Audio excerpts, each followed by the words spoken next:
How to change domain name in Shopify. In this tutorial, I'm going to show you how you can increase the search visibility of your Shopify store. So to get started, you need to open the web browser. Now search here Shopify.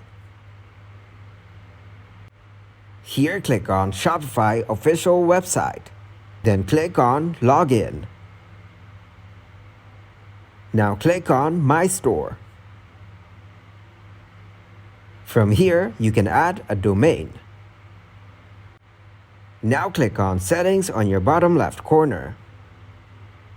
Here click on Domains. Now click on Domain. As you can see my current domain name, so to show you, I'm going to change it. Then go back and click on Change to a new myshopify.com domain. Now enter the new domain name. After that, click on Add Domain. As you can see, our domain name has been changed. This will increase the search visibility of your store and get you more organic traffic. Thanks for watching, and please leave a like, subscribe, and share.